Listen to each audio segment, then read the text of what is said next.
నేడు ప్రభుత్వ సామాన్య ఆసుపత్రులు శానిటేషన్ విభాగంలో కాంట్రాక్ట్ ప్రాతిపదికన పనిచేస్తున్న కార్మికులు తమ జీతాలు పెంపుదల చేయాలని, ఇతర సమస్యలు పరిష్కారం చేయాలని కోరుతూ ఆందోళన బాటపట్టారు. మంగళవారం ఆయన గైగలపాడు కర్నంగారి సెంటర్ పరిసర ప్రాంతాలను పర్యటించి ఖాళీ స్థలాల్లో పేరుకుపోయిన చెత్త పరిస్థితిని పరిశీలించారు.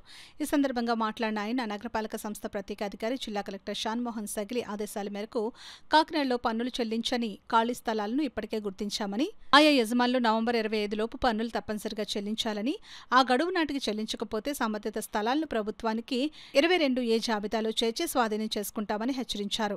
ప్రతి మంగళవారం, గురువారం నగరంలోని అన్ని వార్డుల్లో ప్రత్యేక డ్రైవ్ నిర్వహించి ఖాళీ స్థలాల యజమానులకు నోటీసులు జారీ చేసి పన్నులు వసూలు చేసే చర్యలు కొనసాగుతాయని ఆయన తెలిపారు.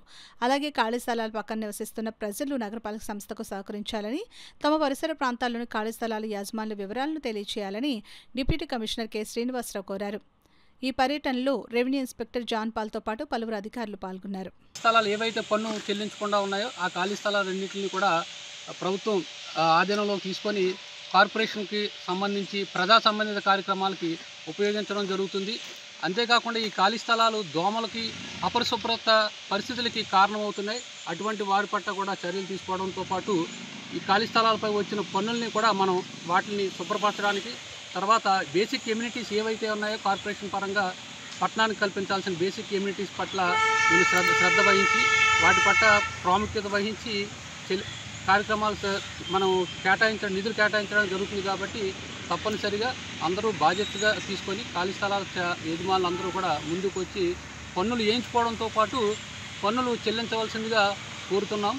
అంతేకాకుండా ఖాళీ స్థలాలకు సంబంధించి ఎవరైతే దాని పక్కన ఉన్న ఇంటి యజమానులు కూడా సంబంధ వివరాలు, ఆ ఖాళీ స్థలం ఎవరితో కూడా మా స్టాఫ్ వచ్చినప్పుడు మీరు దయచేసి తెలియజేసినట్లయితే వారిని కూడా మన పన్ను పరిధిలోకి తీసుకురావడం ద్వారా మీరు కార్పొరేషన్కి సహాయం చేసినట్టు అవుతుంది. కాబట్టి